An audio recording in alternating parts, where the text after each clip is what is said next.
Buckle up, Ink fam. This week we're hanging with the one and only Skywalker, tattoo wizard, convention legend, and recovering Slim Jim addict. From face-tatted rebels to AI art thieves, we're diving deep into the wild world of tattooing with zero filter. We're talking mental health, gatekeeping drama, and why tattooing needs a revolution. Plus, the real reason Post Malone might just be the industry's MVP.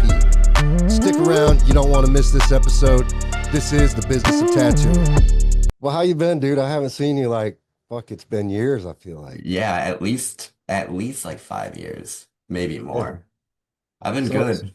so what have you been up to, man? Just, bought a house, got married, and just doing that, just trying to build a life. Yeah. How's mental state these days? You doing good? You healthy? Yeah.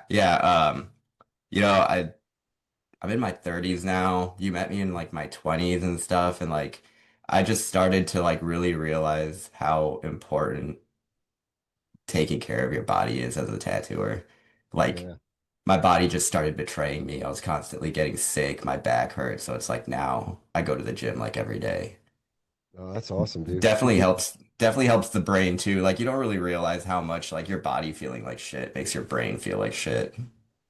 Yeah. So when I met you, what kind of were your habits back then? Because I know we talked a little bit, we kind of met on the trail when you were with Ink Fusion and Yeah. we were doing the Comic-Con stuff and all. That's kind of how I think we first met and all that. But what were your habits as an artist back then? I mean, how frequently were you traveling to shows? You obviously were probably eating like shit and everything else, that goes along with that travel thing. Oh yeah.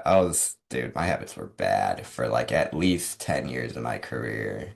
I would stay up late, 4 or 5 a.m. playing video games. I survived on Slim Jims and yellow Red Bull.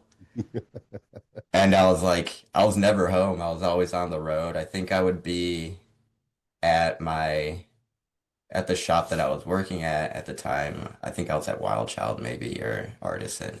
But like when I was traveling, I would maybe be there for like a week at a time every month because I was just on the road hitting it 24/7.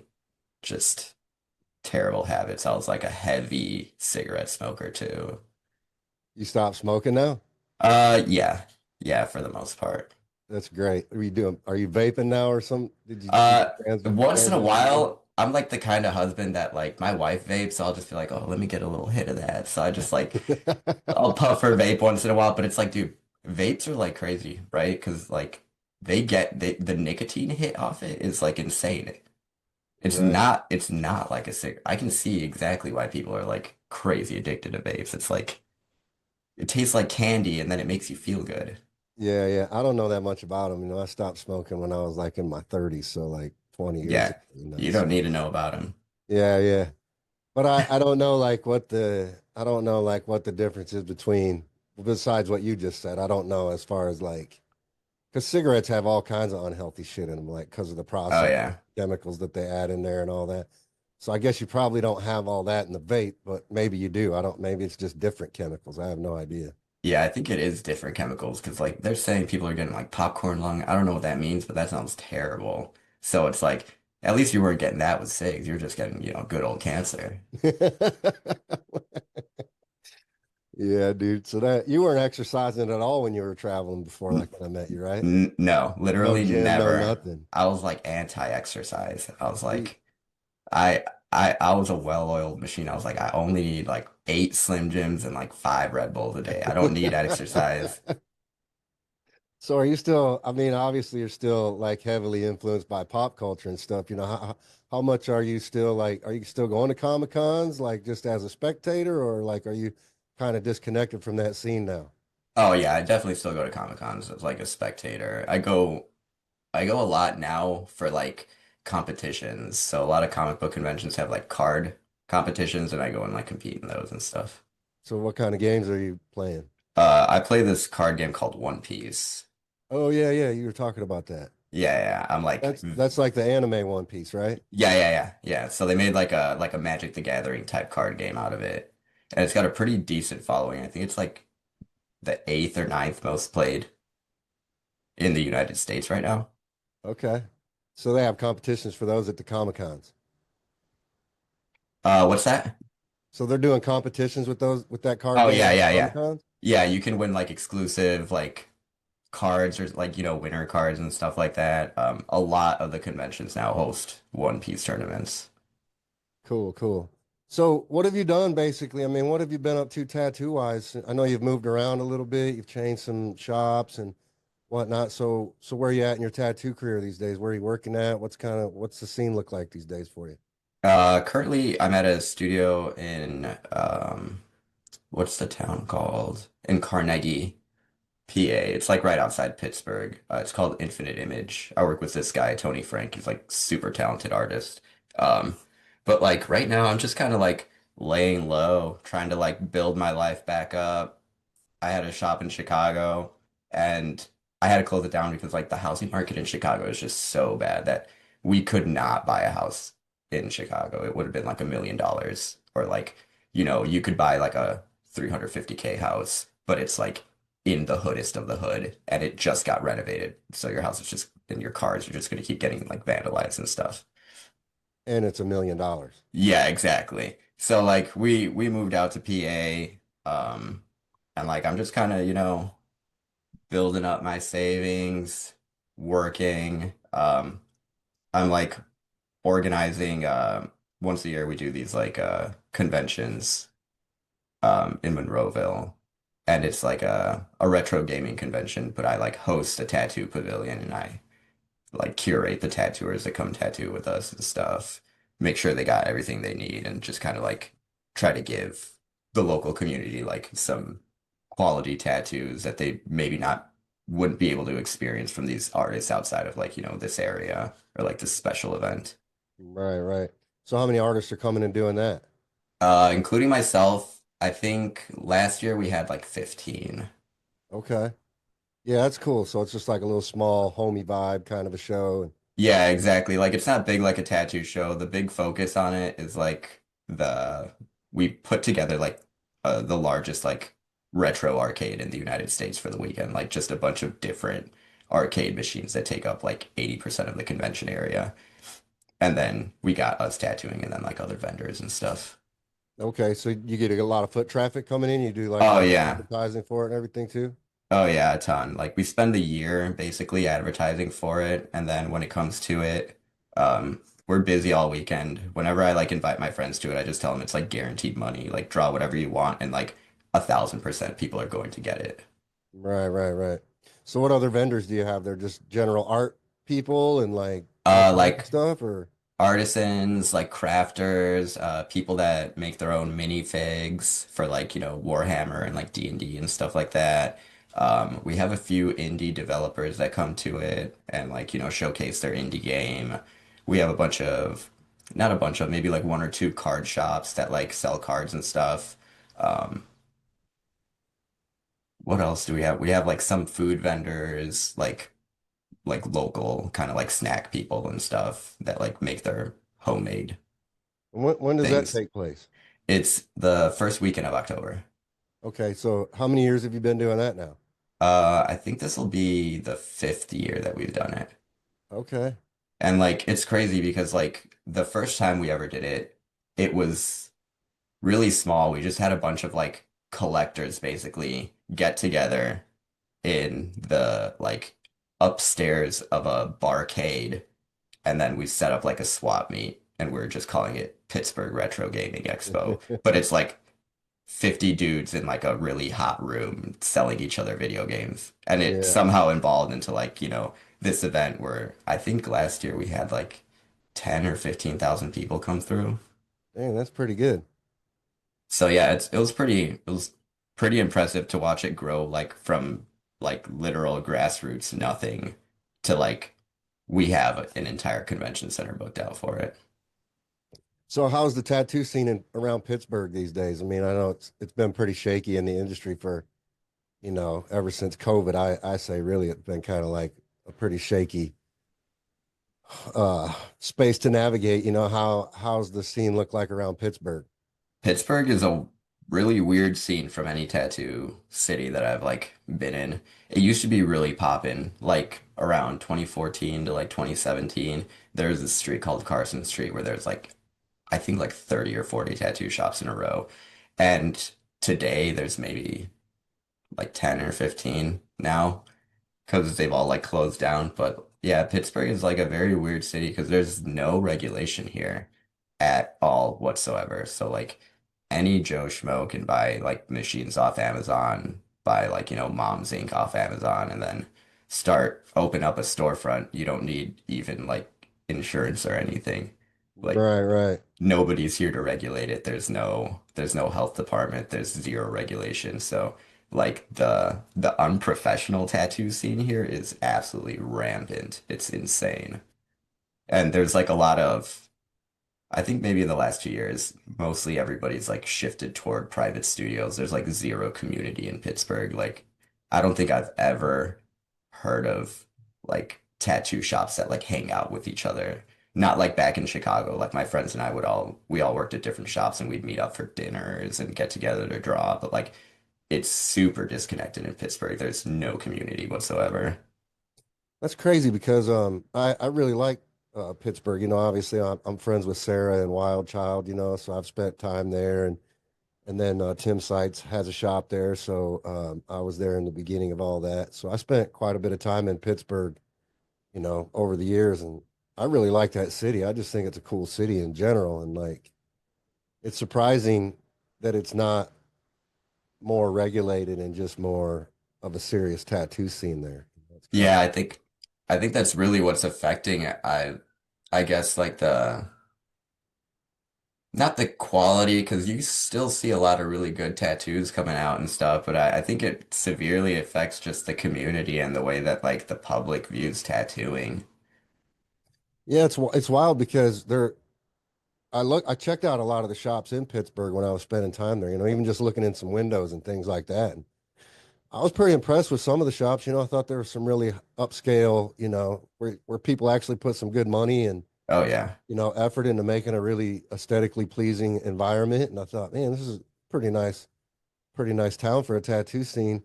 And even in the time I spent there, you know, I really never knew that it was that big of an issue like that. Oh yeah, and it's only grown like since COVID. Basically, so like I would say maybe 50% of the tattoo shops closed down during COVID. And then afterwards, it just like there was about like maybe 6, 7 months that people couldn't actually like legally work. I mean, tattooers were doing whatever they really wanted during the time, but there was like you couldn't be in your storefront and shit. So a lot of people like just taught themselves how to tattoo at home watching YouTube. And now we got like, 1,000 extra tattooers just doing I wouldn't say bad work because some of it's actually pretty nice, but just doing like amateurish Sure, designs. sure. How do you feel like social media has kind of played a part in that? And because I feel like TikTok especially has really like elevated that unprofessional Oh yeah. element in the tattoo scene. You know, like I see all the time just people buying Amazon tattoo kits and even some a lot of times I see videos where people are even tattooing without gloves on TikTok. And I'm Oh, like, what the fuck? oh, like I think TikTok contributed to it massively. Like it's just such a big information hub that, watching 2, 3 videos, you can figure out everything you need to know to like order and buy the supplies you need to like just fuck yourself and your friends up. Yeah, it's so crazy to me. And like the fact that it was so visible, like you would see somebody that has no business tattooing, and then like it in a weird way like inspired a bunch of other people and they were like, "Oh, well, like I'm not really an artist and I'm not necessarily good at this, but I want tattoos, so I'm just gonna do them on myself." And then this like style of like kind of really scratchy looking realism and line work was like birthed from it. Yeah, and it's crazy. There's a guy, I still don't know if the guy's actually a legitimate tattoo artist and it's just a gimmick that he's playing because it's worked really well, or if he's actually a really shit tattoo artist and it's worked really well for him, like you're saying. And I can't even remember what his name is, but he basically just does like stick figure tattoos. Yeah, I And think it's like the account has like 1 million plus followers, and like I'm just like, what the fuck? Yeah, I think it's also just like the younger generations. I've watched a lot of them talk about how, our generation like loves detailed color, black and gray tattoos. We like shit that looks good, that objectively looks the way it's supposed to. And like these younger generations, they think that's corny. Like they think that trying and putting that much effort into something is like corny, which I just like blows my mind. Like since when was like putting effort into something corny? But that's like the sentiment coming from the younger generations. They're like, "Oh, you're doing too much. Like, that's too much. Like, I just want this little thing, and this little thing is like, I'm, you know, trying to, get my mind around what I'm even looking at on them." Right. Yeah, I feel like we could go down a serious rabbit hole on that angle just because, like, with AI and everything, and I just feel like even AI itself is contributing so much on a Oh broad yeah. scale to that mentality. It's like a really, I've been watching just a ton of YouTube videos just around like the effect AI is having on society today, not just in tattooing, but just in all areas. So it's like as good as AI can be for some things, it's kind of a really scary concept long term because it could really seriously be a huge detriment to humanity. Like, I think AI's gotten rid of a lot of critical thinking in people. Like, instead of people, taking time to like try to understand the things that are in front of them or whatever, they just hop on ChatGPT and take the first thing it says as like, Bible. right, right. And if you fact checked a lot of that, it's not even, you really have to fact check everything that, Oh yeah, especially like ChatGPT. You could talk ChatGPT into agreeing with you about everything, and right, it'll find sources that corroborate all of your right, right. feelings. Like it's not, it's biased towards the user. Sure. Yeah, I was even watching a video where it was talking about training Chat GPT to not act that way, right? Like you want it Yep. to be an unbiased source. You want it to give you as close to truth as possible, but you have to train it to do that. Yeah. You literally just have to use like certain keywords so that it just doesn't go off the rails and start using like opinion. To me, it's really scary because when you look at like the movies we used to watch back in the 80s and 90s, like, Oh yeah, we created Terminator. That's the crazy part. Like we made yeah, Skynet, and Skynet is like happening as we. And yes, then like you see these like Boston Dynamics robots that can like fucking break dance and like robots that are like horses that can jump like 10 feet in the air and traverse mountains. Like we're done. We're done.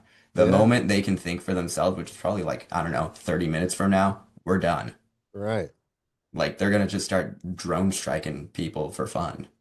right. And then you think about like even like news sources, like if you go on YouTube or whatever, you can't even tell what's real and fake anymore because there's so much AI generated content out there. Even like news stories and stuff. It's like, wait, did And that it really happen? Like, what the fuck?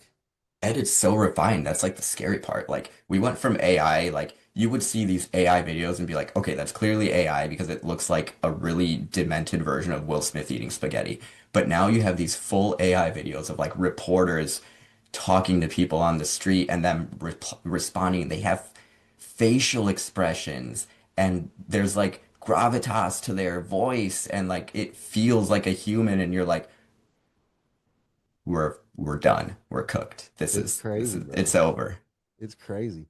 Are you using AI at all in tattooing? Are you using it to help design tattoos or any of that kind of stuff? So when Midjourney first came out, it was like the new big thing.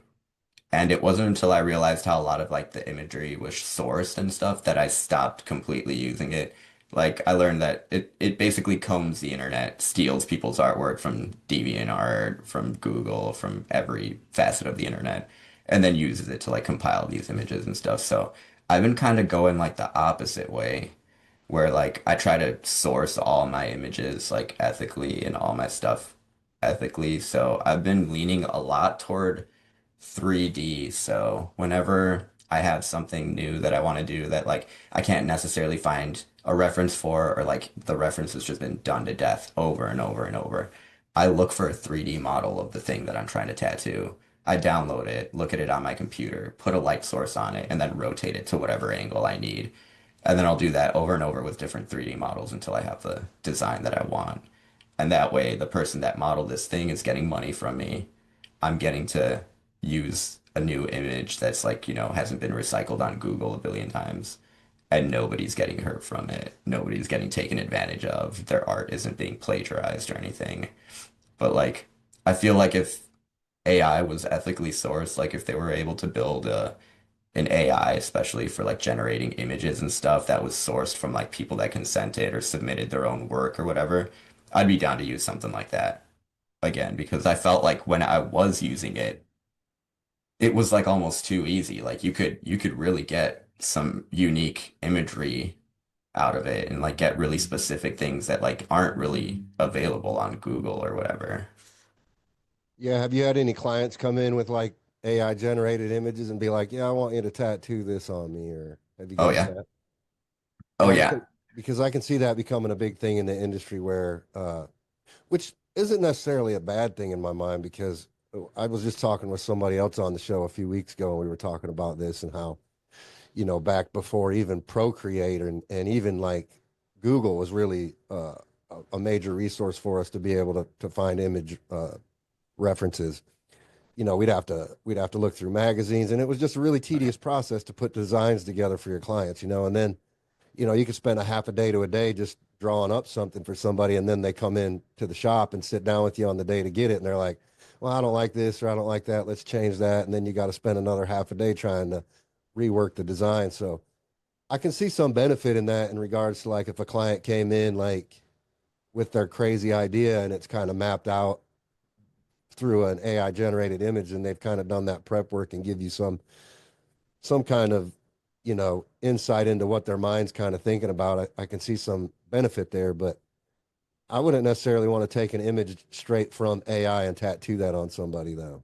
Yeah, exactly. Like I think it's helped the client a lot because they're able to like give you sort of like a jumping off point. Like I've had a bunch of people like generate AI images. They're like, I want kind of something like this, but like make it your own. This is just how I was able to like get it out of my imagination. I think that's a really good resource for clients because like maybe even if you don't necessarily use the reference that they're giving you, like you actually get the sentiment and the idea of what they're trying to convey.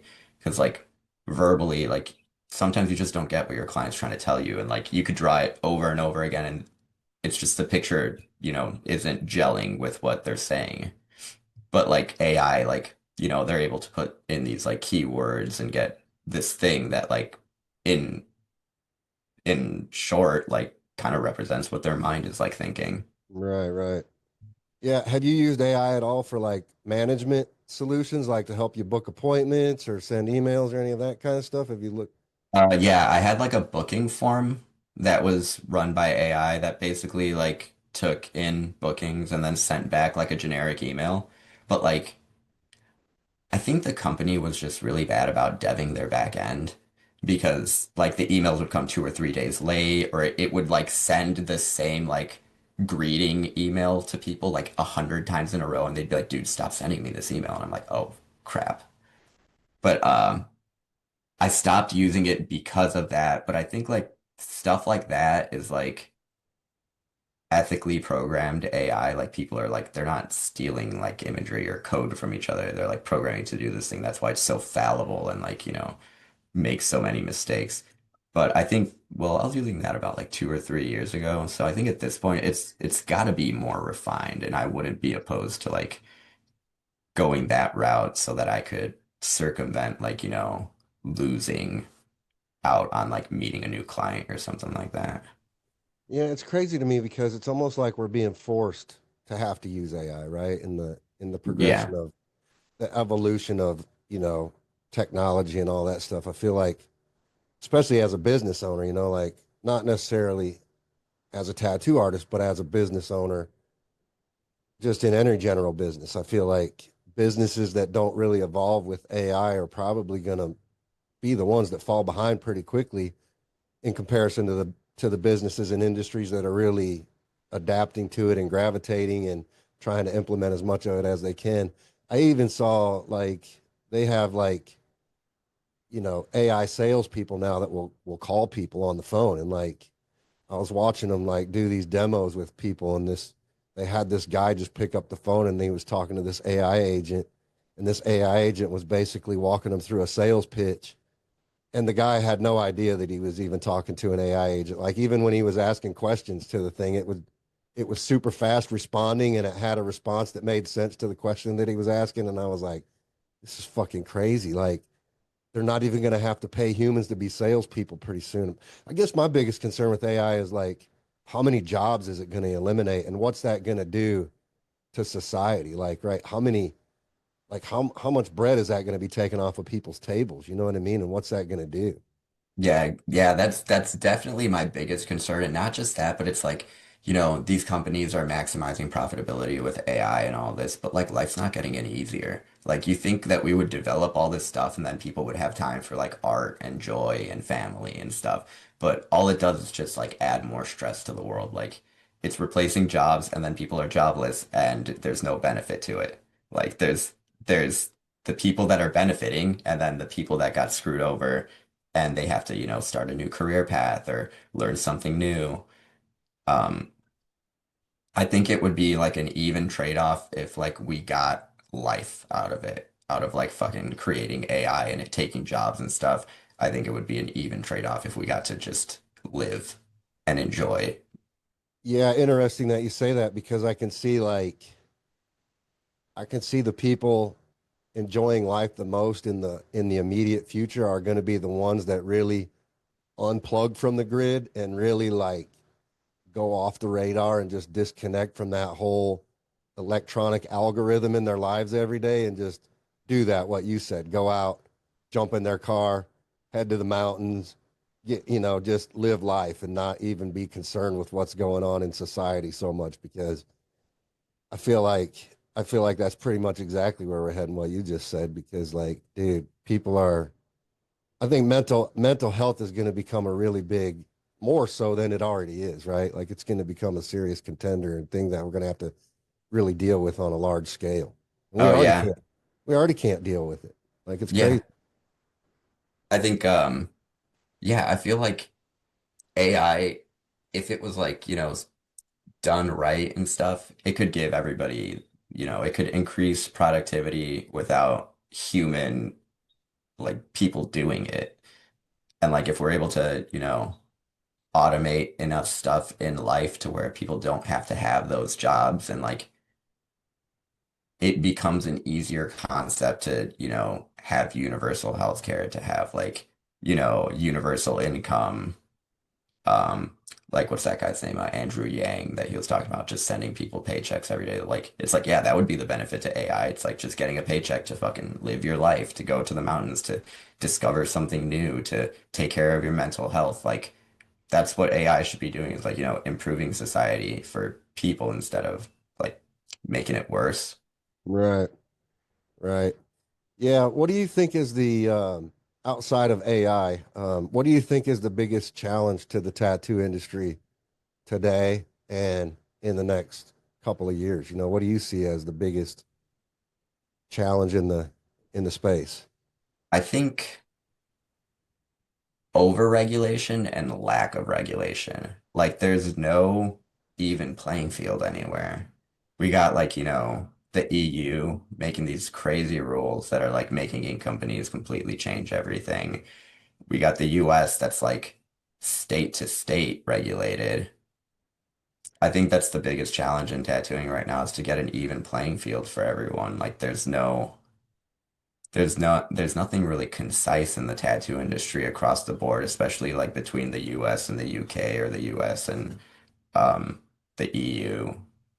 Like if we could get one thing sh or like just everything on the same page, I think it would be a lot easier for tattooing to like grow in like a positive direction. Do you, in the artists that you're around and that you communicate with and associate with and talk to on a daily basis, do you hear a lot of artists talking about this kind of thing? Or does it seem like people just aren't really like even all that concerned or interested in the topic? I think it depends on, I guess, your role in tattooing. I think if you're like an owner, a business owner, or like somebody that um, cares deeply about like the quality of tattooing and like the quality that people are getting, it's like a big concern to you that there's not a lot of like, concise regulation, or there's not a lot of like information going to public tattooers. Like it's just a lot of behind the scenes stuff. And then I think the people that like kind of cruise on in tattooing that, found success really easily and aren't really concerned with the minutiae of it all. I think it's like easier for them to kind of disconnect and not have to worry about what what's going on in tattooing or how it could affect them in the future or whatever. Yeah, whose responsibility do you ultimately feel like it is to kind of um, make progress in those areas in regards to like working with regulators to, because obviously regulations are already here. You know, you're talking about Europe and REACH regulations with tattoo inks. You know, the FDA is already here with MOCRA. They're really scrutinizing the products in the tattoo space now, and considering a lot of things cosmetics, Mm, Um, so from the manufacturer's perspective, there's a lot of scrutiny there from regulatory people and organizations like that. How do you feel? Do you feel like it should be the manufacturers that should be spearheading those initiatives, or do you feel like it should be a combination of manufacturers and artists working together to kind of try to? Because I feel like I've been pretty heavily involved in regulations, mm, for the last couple of years, especially, and it's something that I work on pretty much every day. And so, but there does seem to be a very big disconnect between manufacturers and artists. You know what I mean? Like mm, there are a lot of artists out there that do really care about transparency in the products that they're using. They want to know the ingredients that are in them. They want to know, you know, are they safe to use? Where are they manufactured? Are they A lot of people want to know if they want to use vegan products, for example. That's been a big thing for several years. So like in your mind, who do you feel like ultimately should, as an industry, do you feel like we should be working together in that effort, or do you feel like it should fall primarily on the manufacturers or primarily on the artists to kind of self-regulate and just kind of do those things? I feel like it should be definitely like a combination, like a new third thing. Like we don't have a union, we don't have like, any kind of governing body in tattooing as a whole. Like here, or I don't know about the UK actually, but like in the States, definitely, there's no like fucking higher governing body that kind of unites tattooers and suppliers and manufacturers and stuff. I think there needs to be some kind of like middle ground where the suppliers, the artists, the manufacturers can all come together and like listen to each other's opinions and what they think is the safest way to move forward in tattooing without having to like pass the cost on to even the tattooer or the client or whatever. There's all these other industries are getting relief from the government and this and that, and like tattooing is in this weird gray area where it's not exactly art, it's not exactly cosmetic, it's not exactly a business, it's not exactly anything. It's like a myriad of all these things, this like combination of stuff. And I feel like we're just kind of left behind because of it. Mhm. It's like it's almost too much for some kind of governing body to like take an interest in wanting to deal with it. But I definitely think like it's up to tattooers and like suppliers and manufacturers together. Like it shouldn't fall solely on the manufacturer because like they also need to have the input of like the community that they're manufacturing for and that they're like, creating product for and stuff. Right. Well, we do have the APT, which is kind of a trade organization in tattooing but it's specifically for tattoo artists. It is kind of like a trade organization for artists, and they've been around for a really long time. But I feel like there aren't enough artists that really know the APT exists. Oh yeah, this is the very first time I've ever heard of it. Yeah, yeah. So yeah, that's the Alliance of Professional Tattooists. Oh yeah, I guess it would be kind of like APP for like piercers or Exactly. whatever. Yeah, 100%. Yeah, yeah. I feel like maybe if there's like a, APT like organization or building or something in like every city, or like not every city, maybe one per state, like kind of how in Oregon, like if you want to get certified, you got to go to fucking Salem to go get Right, certified a right, tattoo. right. Or if you're in Where was I tattooing at? Or if you're in I think it was Colorado or Utah or something, you have to go to like a government building and like take a test, you know? Okay. Yeah, you can't just go do a guest spot somewhere. You have to like get on Yeah. board. Yeah, exactly. And like, owners are pretty hardcore about that too. Like in pretty well regulated states because like they know I guess the severity of like what could happen to their business if they don't play by the rules. Like, we asked for these rules and then to not play by them and to not use them and to our own benefit even is it's kind of like spitting in these organizations' faces of like what Sure. they're trying to achieve and how they're trying to help us out. Right.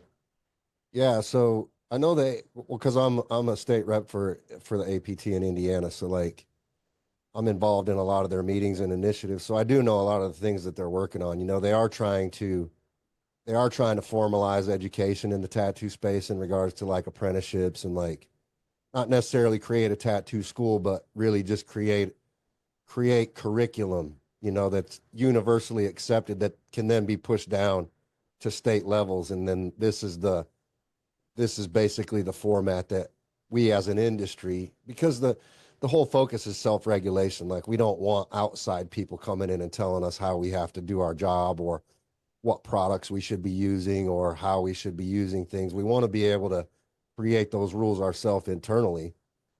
So a big piece of that, is trying to get, because I feel like one big piece that we're missing is the education piece, like even what you're saying, like in Pittsburgh, where it's just like people just go on YouTube or TikTok and, watch a few videos and go buy a kit on Amazon. And then, 2 weeks later, they're doing tattoos on themselves and their buddies next door or whatever, and it's kind of really fucking up our whole industry because that just sheds a bad spotlight on the whole overall picture. And the ones that are actually doing it legitimately and right, it just puts us all in a bad light with regulators and people in it. And then they're just saying, well, these guys obviously can't control the tone of their own music, so we got to step in here and do something because Yeah. somebody needs to. So I think that's really where the APT shines, because they're really trying to set those standards, and they're working hand in hand with these regulatory people so that, because even I was just out in Dallas at AFDO, which is like Association of Food and Drug Officials, and they have a body art panel in that. And there's regulators there, like FDA people, and it was really enlightening to me because a lot of these people are heavily tattooed people and they just want to understand our industry, and they want to understand, if they come into your shop, for example, they really have no idea what you do every day.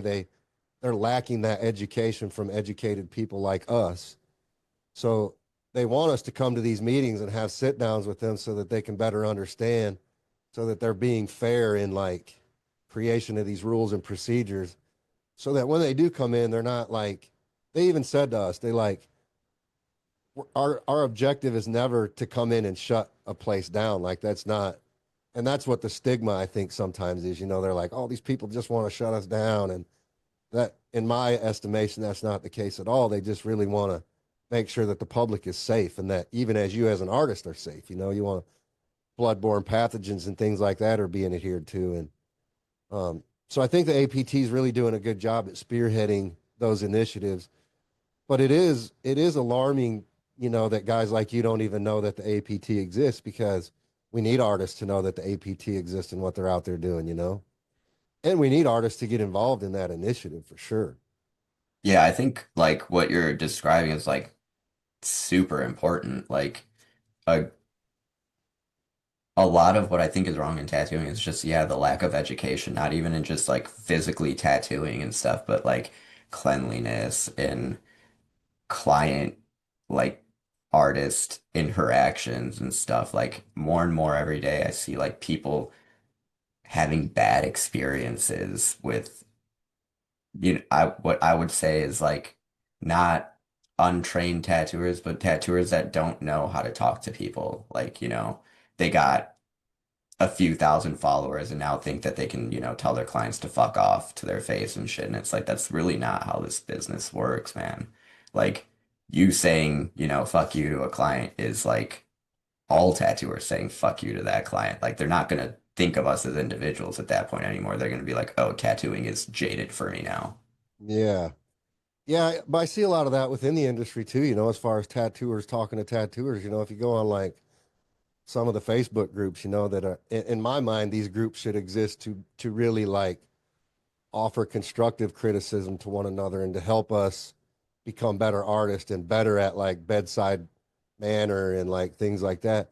But instead, if you go in there as an artist and you say, "Hey, I had this experience the other day. My client came in the shop and some negative thing came out of that," instead of artists rallying and supporting you and like offering like constructive advice, it's a lot of like cannibalism and like negativity and like shitting on a person and just being like, fuck, you shouldn't be here. You suck, blah, blah, blah. Your tattoos suck, blah, and it's like, to me, that's crazy mentality to have too. Oh yeah, absolutely. I think there's a lot of like misguided anger in tattooing, and there's not a place to put it, so tattooers just take it out on each other. And it's like there's a clear pecking order. Like the better tattooers will always attack the not as good tattooers. Like it's not, there's no, you don't see it the other way around. The like the, for lack of a better word, the not as good tattooers, the shittier tattooers, I see a lot of like humility in them. Like they're always asking for help. They don't think their work's the best or whatever, but they still think they deserve to be tattooing, which I think anybody that wants to tattoo deserves to tattoo. Sure. Like that's what we built ourselves on. But yeah, I feel like the pecking order has gotten pretty bad to the point where like people that are significantly better at tattooing have a lot of clout are like using this to kind of like berate, talk down to, and like, you know, not grow the tattoo community, but in a way almost like stagnate it and like deter people from either wanting to be better or whatever. Like I've had when I was younger and tattooing and I sucked, I had some pretty bad experiences with like tattooers that I admired and stuff, and it left like a really bad taste in my mouth, you know. It made me not want to act like, you know, them toward people that admired me. But it I feel like at a certain point you can't really talk people into being like kinder to the younger generation of tattooer, like the I wouldn't even say younger because that implies that we're like physically older. It's like sometimes, you know, 40-year-olds are getting into it and starting Right, out and right. stuff. But like the newer generations of tattooers. Yeah. So how do you like, because that's an important topic, I feel like, especially as we evolve in the space and continue to, especially as it pertains to like regulations and things like that. And we really gotta. I had written an article in Skin and Ink magazine a few months ago about gatekeeping and how I felt like we needed to stop gatekeeping, and it kind of triggered a lot of things, especially with like my generation of artists, who really believe in that, traditional apprenticeship model, and like that's the route that you have to come into the industry under, and like my argument's always been that today there just isn't enough artists out there to offer traditional apprenticeships to this to the volume of aspiring artists that are trying to come into the industry.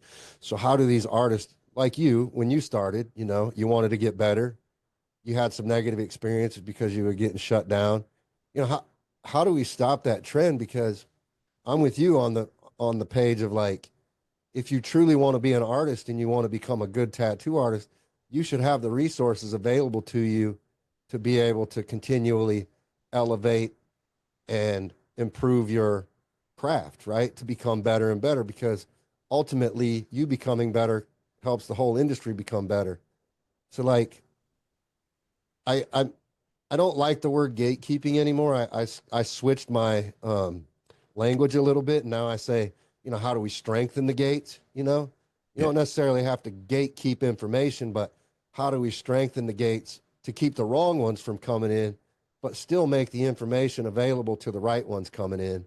Because I feel like that's what we have to do. I'm not really sure how to accomplish that because, like I said, there just always seems to be this crazy amount of competition in the space that doesn't make a lot of sense to me. Yeah, I mean, there's so many facets of tattooing, like shows online, like, you know, micro communities, like the anime tattooers, the Chicano tattooers, the trad tattooers and stuff, there's like space for everyone. So I feel like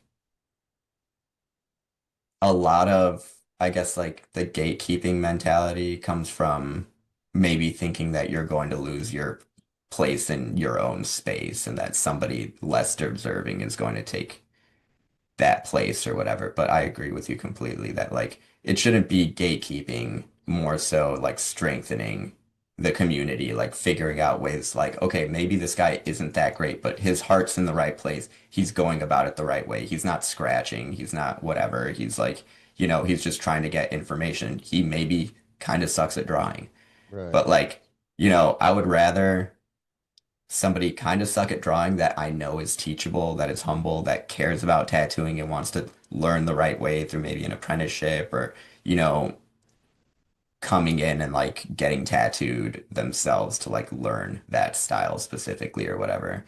I think that there should be a more maybe available way to make that happen for tattooing instead of just outright telling people no or like screeching on the internet so your like face is red about something that just can't be changed right now. Yeah. Like the way doctors have like medical diaries that they can all like, submit or whatever. Like there should Mhm. be some kind of like informational database that like if you're an APT member, you get like a number or whatever, you can log in with your number and then there's like a myriad of like, you know, tattoo videos you can watch or like educational health videos and stuff like that. Like Joshua Carlton just passed away and like I can't find any of his videos. I can't find Really? any of his like there's no suppliers selling them anymore. I found like two on eBay. Um I was thinking about buying volume 1 and 2, but they're like selling for like 350 bucks. So it's Wow. like the fact that some new tattooers might not ever learn who Joshua Carlton is and they don't know like the insane influence he had on tattooing.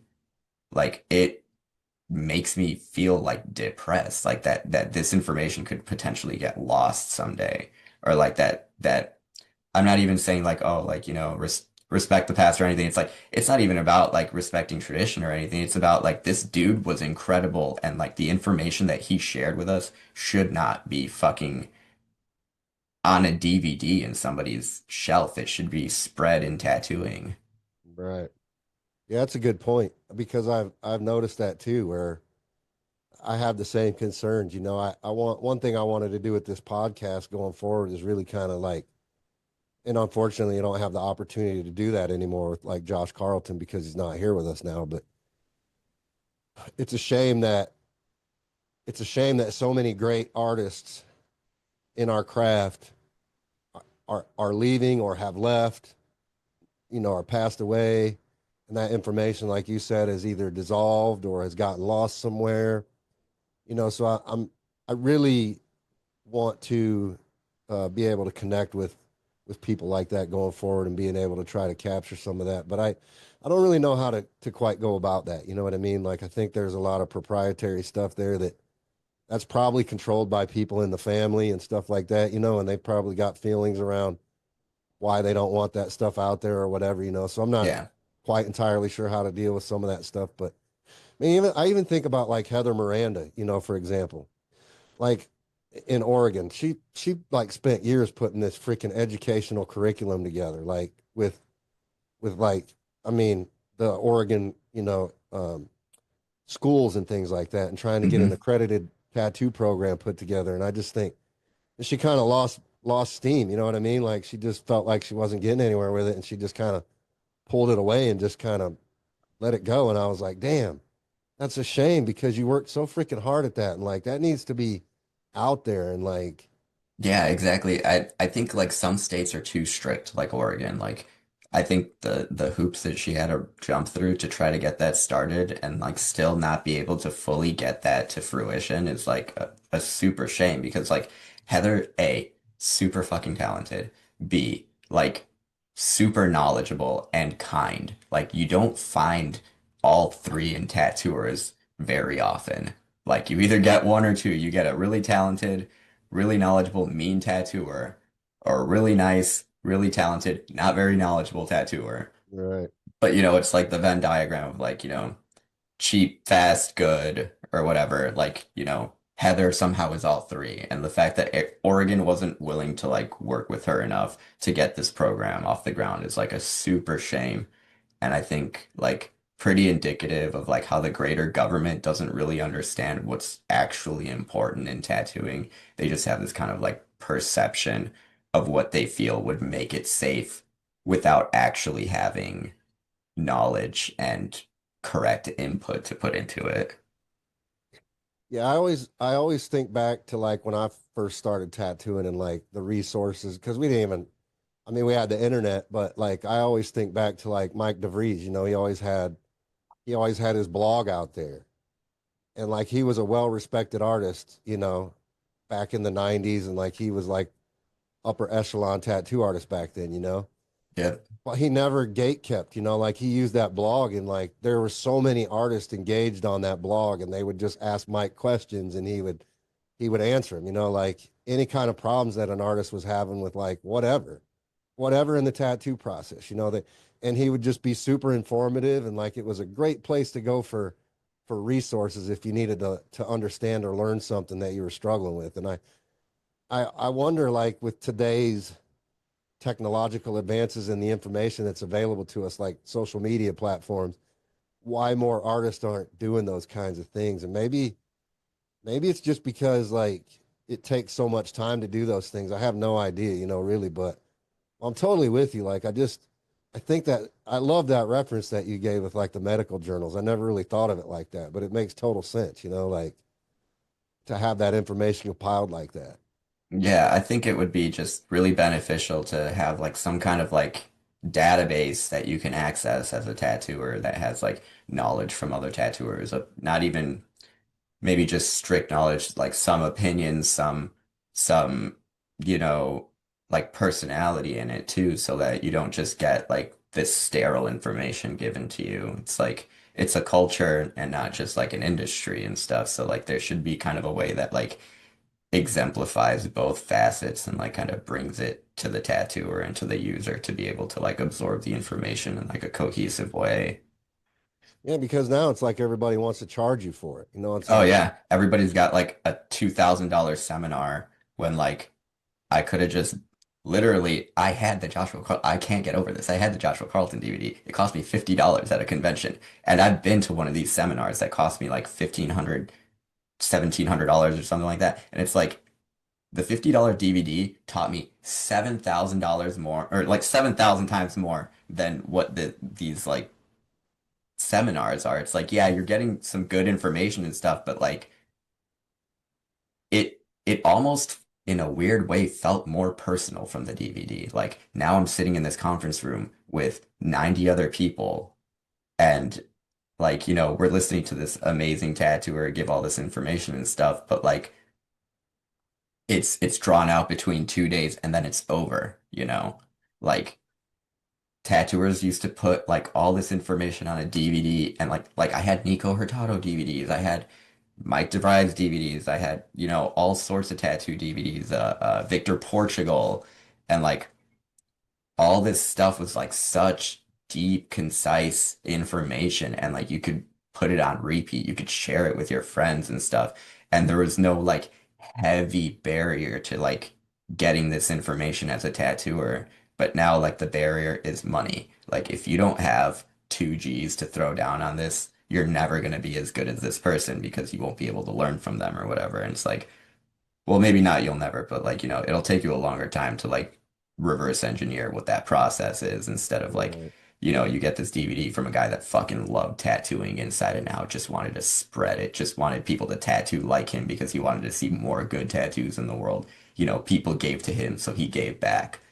And like, you just don't see as much without opportunity, I guess. Like, people want something more out of it than just feeling good about contributing to something and like leaving your mark on a place. Like, in when I'm like ancient, on my deathbed, I'm gonna remember like, the things that like enriched my life. And like those DVDs were like a huge part of my like growing career as an artist.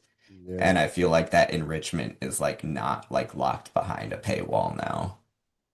Do you have any desire to create content like that now that you're more seasoned and experienced and have a lot of knowledge under your belt? Do you have any plans to like create any of that kind of content on your own?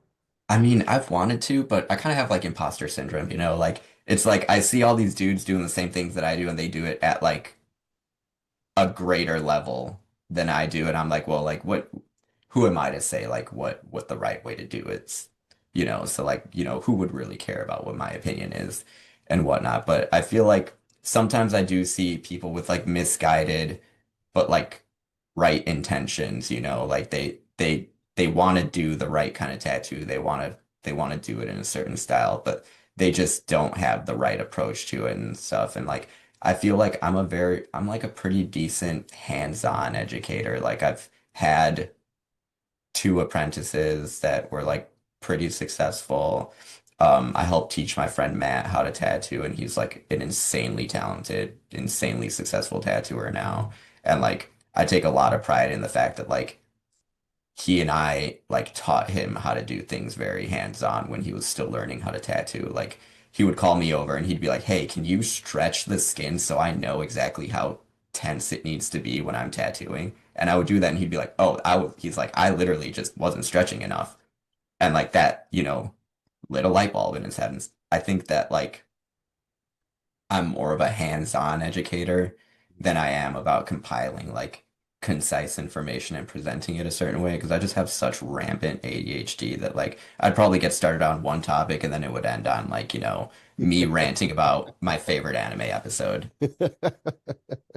Yeah, I totally get that. Well, thank you for tuning in to this week's episode of The Business of Tattooing. Now, let's talk some real business.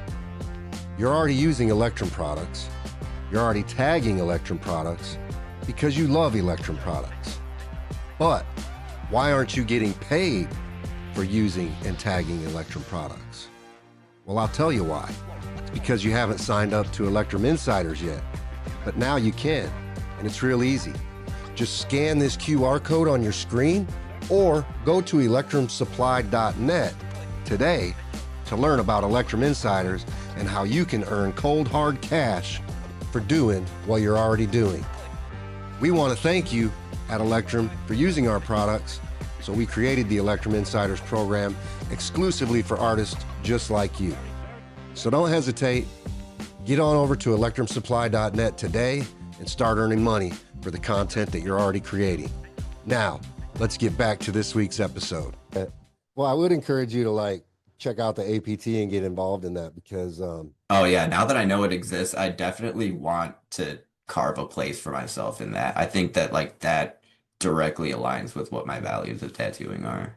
I think so too. I think you'd get a lot of value from it, and I think it's important, to get the word spread out there and get other artists that really want to, because I feel like it is a platform for artists to progress and evolve, and they Yeah. really, and it's all ran by tattoo artists, you know what I mean? So and it's a lot of very well known and respected artists in there, and so they have their own social media platform, it's like they have their own message boards, and the nice thing about it is it's the opposite of what we were talking about, like in the Facebook groups where, and at least in the APT group, if you go and you post a tattoo and you say, hey, like, I want to get some opinions on this. What do you think about the composition? What do you think about whatever?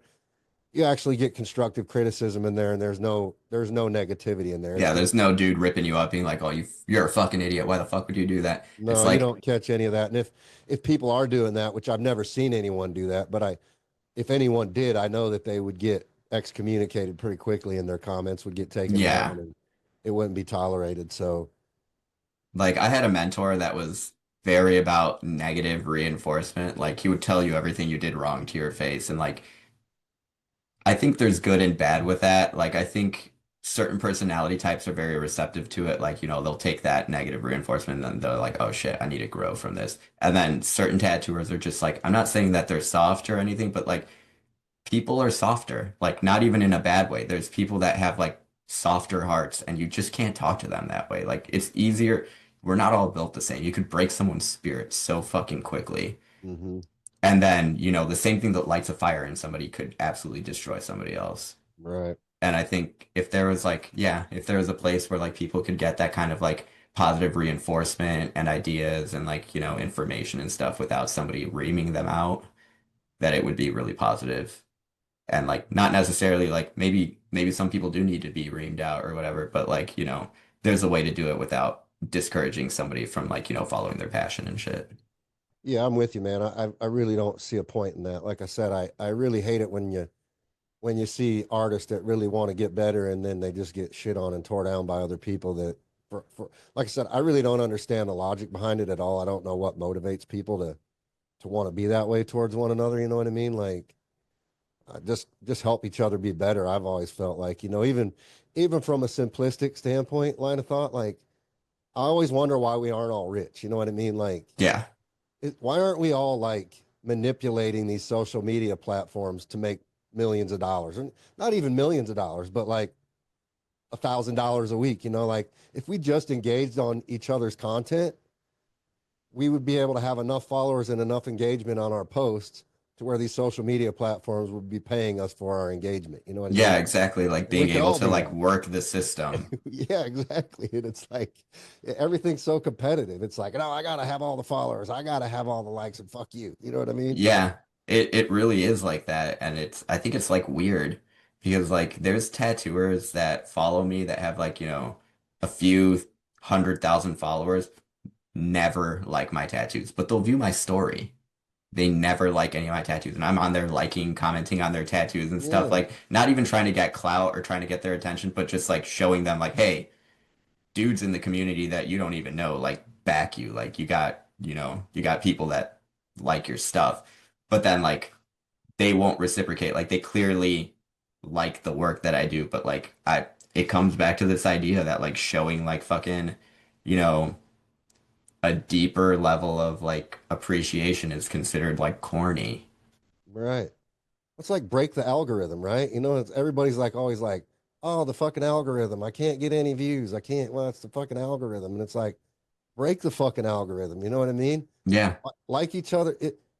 Like, for example, on TikTok, the way you get more views is by people engaging, right? They say, like, oh, if we'll post your thing to this percentage of people. If you get enough engagement, we'll level it up to the next. We'll put it Yep. out in front of 1,000 more people, and if that gets engagement, we'll put it out in front of another 1,000 people. But if it doesn't get any engagement from step one, it just falls flat. You know what I mean? And it doesn't get seen by anyone. So it's like if you're scrolling through TikTok, just freaking double tap. Scroll double tap. Just Yeah. fucking like the post. You know what I If mean? I And see a cool tattoo, I double tap every time, because I want more of that to come up. I think also just like that created like the algorithm like created like a really negative space for tattooing. Like we're very like we're all creatures of habit, and like getting that reinforcement back from like, seeing the numbers is like our lizard brain thing, like we see a high number, we're like, oh, this is my reward for doing a good job and stuff. But like now the algorithm only rewards negative behavior. Like that's why rage bait is just rampant on all these like social medias. Like people just saying things they don't even believe in to piss you off because anger is the easiest emotion to get out of somebody. yeah, Like, you could try your hardest and never make a person happy, but you can make somebody pissed the fuck off without any effort. And that's what right. a lot of this content is. It's like rage bait because you get 400,000 people fucking commenting to tell you you're a piece of shit, but then you're making, $3,000 off the fact that all these people are telling you you're a piece of shit. It's insane. It's It's crazy. insane that that's what's rewarded. It's Yeah, like it's like going to school and being a bully and then like, getting good grades for it. right, right. Getting an Because extra cookie in the lunch line. yeah, it makes no sense to me. And like I don't get why rage bait is like rewarded so much on social media. Like they have all these algorithms, all these AIs that flag like certain words, even like videos like keywords that you're saying or like algorithms that flag like fucking girls in bikinis and stuff. So like you don't even see girls in bikinis on the internet anymore because they all got run off and like there's all this like huge anti-porn sentiment in the government and shit. But like it's the same thing with tattooing. Like the algorithm doesn't want certain things or like the companies don't want to propagate certain things or certain things aren't profitable for them, so it's easier for them to market and make negative emotions profitable than actually just like regulating it themselves with their own AI or whatever, and then like letting content that is genuine like get exposure. Yeah, I feel like though that's just kind of the way the wheel turns, right? Because even if you like look at reality TV, which has been a huge part of culture now for fucking 30 years now at this point, right? Like I don't even know when the first what was the first reality show? Survivor, like 30 Like fucking real years world? ago yeah, Real World, that was one. I mean, all those shows are just rooted in drama. You know what I mean? Like Yeah. Ink Masters rooted in drama. You Yep. know, every reality show is produced intentionally with anger and drama because that's what society thrives on. We talk about it a lot in like just social circles, just like how much people thrive on tearing each other down rather than lifting each other up. Like people, you're exactly right. People just love to piss each other off and like in Yeah, all because context of life. Like, it gets more attention than, trying to do the right thing. yeah, it's crazy, and it's like nobody cares about the negative effects that has on society. It's just like they want more, more, more, more, more. Oh yeah, like I have like consciously been trying to limit my time on the internet because like the more you're on it, the more this rage bait like gets put in your face like over and over and over. I find myself like arguing with people like that are posting like hateful comments being like, dude, what the fuck is your problem? And shit. And Yeah, it's like, why do I feel compelled to tell this person to stop being a bad person? They're not going to.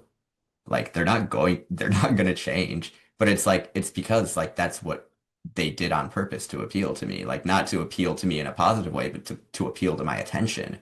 right. Like, they're out here berating X community or like, talking shit about X thing that like, it's not improving society in any way possible. It's just to get this interaction so that they can get, $3,000.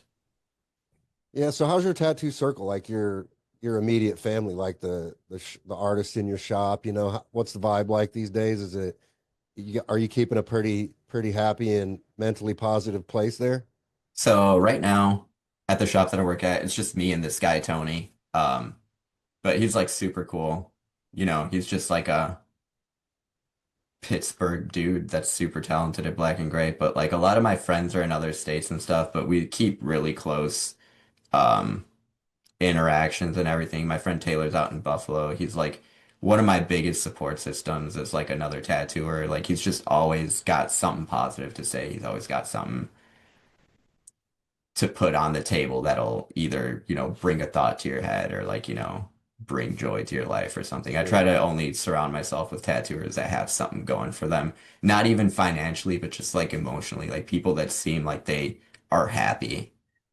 Like there's a lot of really famous tattooers that don't seem happy. That like, Right. they make, 250K a year or whatever, but like there's no fucking, joy in their eyes. There's no, you don't, that glimmer went away a long time ago and got replaced by like a dollar sign.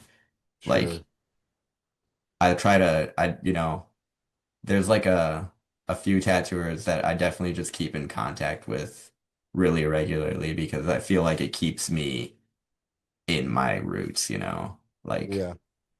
Are you still in communication with anybody from the Ink Fusion tour or any of the artists that we used to tour with back then? oh yeah, yeah, yeah. I talk to my UK friends all the time. They were like, my friend Matt Diffa, Riza, like they were like hugely like inspirational in my development as a tattooer because I joined Ink Fusion like when I'd only been tattooing for like 4 years. And I've been Yeah. tattooing for like almost 18 years now. Yeah. So like when I first started tattooing, Diffa especially, like I had been following him on the internet for like the longest time. Like he was like a huge inspiration to me, getting to meet him and then start guest spotting at his shop and like be friends with him. It was a lot of like just his friendship and the way he was very open about like how he draws and stuff. He was always just like showing his process to us or drawing in front of us and stuff. And like just the way that he approached the way he want or what he wants out of tattooing was like something that I wanted in my life, so I keep in close contact with him. My friend Riza is like really big into like the social part of tattooing. Like she wants to create a space that's like very accepting for like people of all genres, like LGBT, trans, like Hmm. minorities and stuff. Because there's like, a lot of people will say like, oh, there's like, what do they call it? DEI or whatever. Like a lot of just forced representation. It's like, but like being a minority, like I'm Mexican, fully, and like I did see a lot of discrimination, like straight up. But like I was treated differently because like I look white. Like I look like a white dude. I talk like a white dude. My clothes is white dude clothes, but like I would hear a lot of this shit because people thought I was fucking Greek or German or whatever. So like they let shit slip that they don't think it's going to affect you, or like they don't think that you're going to think negatively about. Right, right. And I think she's creating a space that's like accepting of all the people that didn't feel accepted. And I think that's like really cool, and she's found a lot of success in that. See her posting all the time. I see, a lot of like really cool sentiments coming from that and like trying to like build up other communities outside of tattooing. Yeah, yeah, that's good. How do you feel like it's an interesting topic to talk about too, inclusion and um just spaces for different groups. How do you feel like the tattoo industry's embraced that kind of stuff, or do you feel like not so much? I feel like it's 70-30, like we're on a really good track to being super progressive as a community.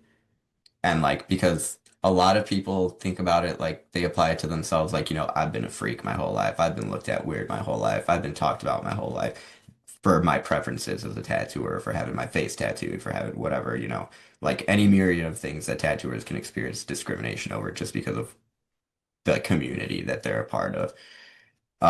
But I feel like a lot of tattooers kind of operate in bad faith and like don't really care about the people beneath them, like, the communities that don't get as much representation, or like the communities that don't get as much love, or the communities that are scrutinized on the internet a lot.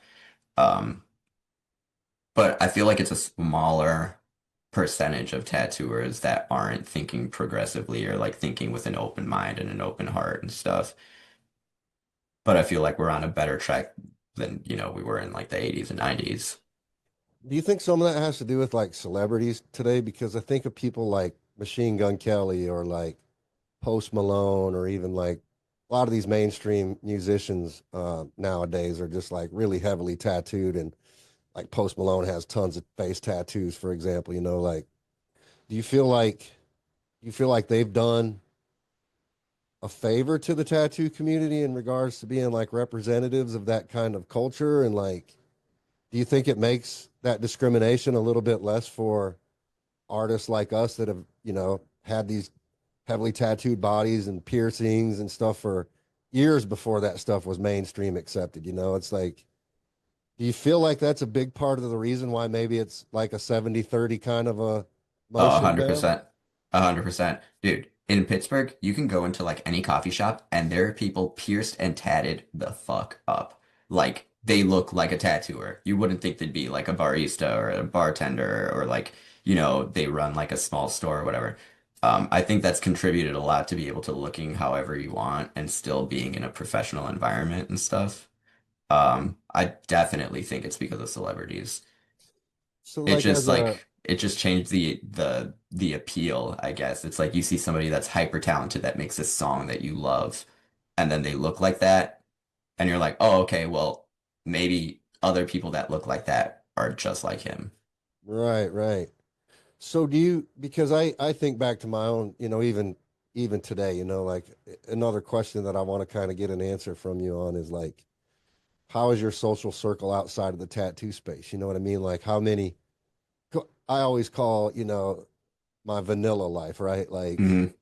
Like these are my vanilla friends, they're not like crazy tattoo people like I am, and they don't live this crazy tattoo lifestyle that I live. They're just normal vanilla people, you know what I mean? So like Yep. how how is your life segmented in relation to like relationships with people outside the tattoo community, and how well do you feel like you fit into those social circles now versus how you fit into those social circles, say like 5, 10 years ago? So the crazy, like, I always tell people this and like it blows their mind, but like out of my high school group of friends, we're like still really close. Four of us became tattooers. So like there's not a lot of like vanilla in my life. Like I guess family would be like my vanilla part of my life. Like not a lot of my Mexican family members are heavily tattooed whatsoever, but they still talk to me and treat me like I'm the same kid that they grew up with, you know. Sure. I do have like a very strong community of like 10 dudes that I hang out with and play cards with a lot. But it was all clients. Like they understand kind of like the tattoo aspect of it but not like in an intimate way like I do. So I guess like it still kind of borders like vanilla. But yeah, I'm like the captain of like this like 10-man pirate crew and we fucking Yeah, I love that. we're all from like different facets of life, you know. We got you know, computer engineers, we got dudes that fabricate, we got, you know, mental health therapists and stuff in our friend group. We got welders and all sorts of dudes. And I think that kind of keeps me thinking normal. Like there's a lot of like people that are only in tattooing. Like there's no vanilla left in their life anymore. Sure. But what And if you I go to like an event like a wedding or something where it's just like hundreds of people that are not like your social circle? Do you feel like do you because this I'm speaking from like my own feelings, you know what I mean? So Mhm. like I still feel like I walk into a room with like 200 people that I don't know, and I'm still very much like a red tack in a box full of blue thumbtacks. You know what I mean? Like Yeah, I'm very much standing out still. You know what I mean? And I still feel like people are like, I'm not. Who's this guy? You know what I mean? Who's this guy with all these tattoos? Either they're like scared of me, or too curious. they're like super curious and just think you're like the coolest dude in the room, maybe. You know what I mean? But like, Yeah. I still feel like super socially awkward and like anxious in those situations. You know what I mean? I think I have kind of like a different, I guess, perspective of it because I started getting my face tattooed and being really heavily tattooed when I was like 18. Like, so I've looked like this for like now a majority of my life. And Right. like, there hasn't been a perception really of me outside of looking like this because I went from being a child to like a face tattooed man. Like, there was like no growing stage. And I think because of that and like how early, because like I've been in tattooing since I was 17. So like, I think that also kind of curated what kind of people are around me and stuff. Like I never got the shot at being super vanilla or like I never gave myself that shot. I think the last time I had like a very vanilla like interaction or whatever is I went to my friend Cody's wedding and my wife and I like dressed up. We like wore like matching like what's it like powder pink. So I was like in a powder pink like a suit and she was in a really cute dress and stuff. And like their wedding was like normal people. It's like Cody's family, normal Italian people. Tracy's Right. family, normal Italian people. And there's me and my wife like fucking face tattooed, heavily tattooed. And like it wasn't like we were a spectacle in any way, but like people like if you watch like their wedding video and stuff, it's like the cameraman clearly thought we were like fucking interesting because we're in like 80% of that video. And like people were asking like, oh, who are they? Like, why? Like, how do you know them? And like Cody's got to explain like, oh, that's like my high school friend. Right. It's like that picture of like, you know, when you and your homie are like in different parts of life, but you still get along. And it's like a dude in like a sweater vest and then like a dude with like 1,000 tattoos on his face. Yeah. No, I love it because I've always felt I'm with you, man. I've always felt like life's better when you're over the top with things. You know what I mean? It's like Yeah, if you're gonna go to a wedding, I mean, like let's do it right. You know what I mean? Let's put on some fun shit and let's fucking live in the moment, right? And do that kind exactly. You don't get a lot of weddings to go to, you know. of. Not a lot of people getting married anymore. Yeah, yeah, it's crazy. But you just got married, you said? Yeah, I got married about, I think, well, not just anymore. I think it's been almost 6 years now. How was your wedding? What did you guys do? So it was pretty unique. My wife's Canadian. So she didn't have as many people at our wedding because just a lot of people, it's harder for them to travel from Canada to Chicago. But her family and a bunch of her friends were there and stuff. But we got married at a theater in Bolingbrook, Illinois called iPic. And it's one of those like sit down theaters. They've got like suede recliners with like blankets and stuff. And like um we yeah, we got married in the movie theater and made our all our guests watch Pet Cemetery afterward. 'Cause that's like mine and my wife's thing, like we love movies. We go to the movies as often as possible. Like there's maybe every few months there's always a point where we can't go to the movies because we've seen every movie that's in theaters. Like we'll go see the bad ones. We'll go see the Yeah, good ones. yeah. Cinemark has this thing called Secret Movie where once a month you buy a ticket for $5 and you don't know what movie you're gonna go see. And it's like a movie that's coming out in the next 3 months. And you get to see it way before everybody else. But Really? yeah, but it's because you don't get to pick the movie. You don't even know. So like I've gotten to see a couple really cool movies that I would have never intentionally bought tickets for um because Cinemark does this like, weird thing where they're like, yeah, go watch a random movie. How do you even find out about that? I never even heard of that before. We have Cinemark around here. I didn't even know they do that. Dude, so I follow Cinemark on Instagram and they always post clues to their secret movie and like people are guessing or whatever. And I like saw one of the clues posted one day. I was like, what are they even talking about? What is Secret Movie Club? And then I open my app and I see that like my theater was doing movie club that day. So I bought tickets for myself and my wife and we went and saw this secret movie. I think the first one we ever saw was I forget what the movie's called, but it's like a rom-com about like this dude that's like a monster and like this lady that like lives with him. He's like the monster that lives in her closet or something. It's like an allegory for like abusive relationships, but Okay. it was like portrayed as a rom-com where in the end, like it turns out it was real and the monster was real and I was like, what the hell? But yeah, it was Oh, it yeah. was a pretty interesting movie. I think it's called like Monster in Me or Monster in You or something like that. I'm gonna have to check that out. Well, we can nerd out for a little bit. Have you seen the new Fantastic Four? No? Yeah, I loved it. It I was thought it was great, wasn't great. it? Yeah, I thought it was great. It did exactly what it needed to do. It introduced the team, it gave you some background, and like, dude, I was not 100% about Pedro Pascal as Reed, just because he doesn't really look like him. And I was like, bro, just shave the mustache. But like, he was great. He was incredible as Reed, and I just didn't care about the mustache at a certain point. I was like, yeah, fuck it. Reed's got a mustache now. Yeah, yeah. I thought the whole movie it was way better than what I was expecting it to be because I was like, man, they really fucked the first Fantastic Four movie up. Like that movie wasn't very good, I didn't think. And just like the last few Marvel projects have like, it's not like they're not trying, like they're telling some cool stories and stuff, but it's just like it doesn't have the same like that like the older films had. And I think it's because they're introducing a lot of new stuff and it's not really building towards anything yet. So like the things that do happen in the movie feel like they don't have as much weight to them. Yeah.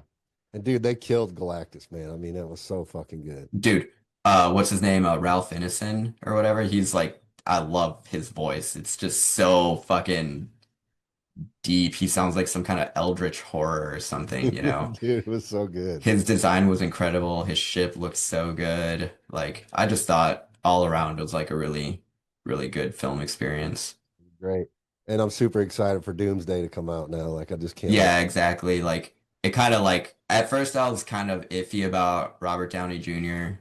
coming back, but it's like, you don't know what they got up their sleeve at this point. Like, is he really just gonna be the main villain? Is he gonna be like, a 10-second cameo and then like it's just to, get us ready for the actual big thing that's coming? But like the fact that the way, Thunderbolts ended and how Fantastic Four ended, and it's like, I wonder where in the timeline or like how all of this even links up for Doomsday or Yeah. like Doom being in the post credits of spoiler alert. Doom being in the post credits was like crazy for me. I was like, what the hell? Yeah, and where's that going to go to, right? I still don't really understand why they cast him as Doctor Doom when he's been Iron Man for so long. I just don't that part kind of I th loses me, but I think they're gonna make sense of it narratively, but like from a business standpoint, I think they're like, yo, we haven't hit like a really big number in view in like, ticket sales since Spider-Man No Way Home. So like they're like, and they needed Tobey Maguire, Andrew Garfield, and Tom Holland, and like this cast of like Jamie Foxx and frickin' what's the guy that plays Doc Ock? Alfonso Molina or whatever. They had to have this giant ensemble of like characters that people already cared about to hit that, over a billion mark. And they're like, there's not anything they can conceive right now that has that kind of like holding power. So they're like, yeah, we gotta just throw the Hail Mary and bring RDJ back real quick. yeah, yeah. Yeah, I don't see that movie going sideways. I don't see how that movie's not going to be a big massive hit, you know. Yeah, I think just from curiosity, it'll make a billion. I Like, can't believe they haven't made a Doctor Doom movie before now. Like I'm like, why did you wait this long to introduce Doctor right? Doom? Like, he's like a major character. But Yeah, I just think Marvel was playing it like not safe enough. Like they're like, "Oh, we're gonna introduce all these characters that are like not necessarily important or like not important, but not necessarily popular in the comics and then try to make something of it because they're like, we did it with Iron Man. When Iron Man came out, he wasn't a high-selling comic. Like the Avengers weren't the biggest selling comic. It's always been like Spider-Man, Wolverine, Hulk, like right, X-Men comics, Spider-Man comics. Avengers, like nobody cared about Iron Man. He was like a drunk dude. Like that's all anybody knew about him. And then like, they brought RDJ and he was like he brought life to that character. right. And even think about what they did with Deadpool. Even from a comic standpoint. Like when I was a kid, I don't Deadpool wasn't like a major character that was like focused No. on in the comic books. And then they put him on the big screen, and all of a sudden, like Deadpool's this massive fucking thing now. Yeah. And like originally, I think when I first started reading X Factor, like Deadpool didn't even talk that much. Like he was just like a dude. And then like I Ryan Reynolds, I think, really made that character what it is today. Oh yeah. Like like they started writing a bunch of like, funnier, more lighthearted Deadpool comics and stuff, but like zero people in the entire universe can have Deadpool talk in their head and it not be Ryan Reynolds' voice. Yeah, yeah. Yeah, same thing with the TV series like Daredevil or like Punisher. I just feel like those shows were really good too. Even like the Luke Cage series I thought was really Oh, good. I love Luke Cage. It was so good. Yeah, yeah. So I think it's cool that they do those things. I even love a lot of the new Star Wars series, like fuck, dude, they're some of Oh those yeah. they're really doing such a good job with. How do you But feel ri about Disney taking over Star Wars? honestly, they're not doing a bad job. I think a lot of fans are kind of married to the idea of what Star Wars was in like the 70s and 80s. And it's like kind of not fair to let a franchise not evolve with the times. Um, like for example, like they had a black female lead for Acolyte. And that show got review bombed to shit before it even came out. Like people were upset about it before anything even happened, like before they even knew anything. And I genuinely love that show. Like as a Star Right. Wars fan, as somebody that loves lightsabers, I love Jedi, I love the dark side. I thought that was like an incredible show. Like nothing's perfect. There are, some missteps in the writing and stuff, but like overall the story was incredible. It like raised points that like people had been talking about for ages, like whether are the Jedi good guys or are they just are we just seeing them through the lens of them being good guys? Because objectively, any culture that like takes children and like makes them part of their religion is kind of not doing the right thing, Like, Well, your name itself plays homage to yeah, Star Wars. exactly, So like there's a lot on the line for me here. So Yeah, yeah. I really liked, and it's a very unpopular opinion to like Acolyte. Like I thought Acolyte was like incredible. I thought it served as a really good jumping off point for like having older Star Wars stories being told separate from like the Skywalker saga and shit. But, we're probably never going to get another season because people were so upset about a black female lead that they just review bombed it to shit. And Yeah, crazy to me too because I thought it was a great series as well.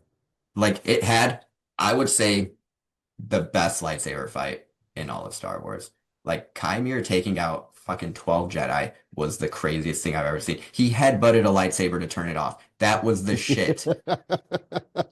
Like, what are people gonna complain Uh, about next? right, right. And Everybody's excited.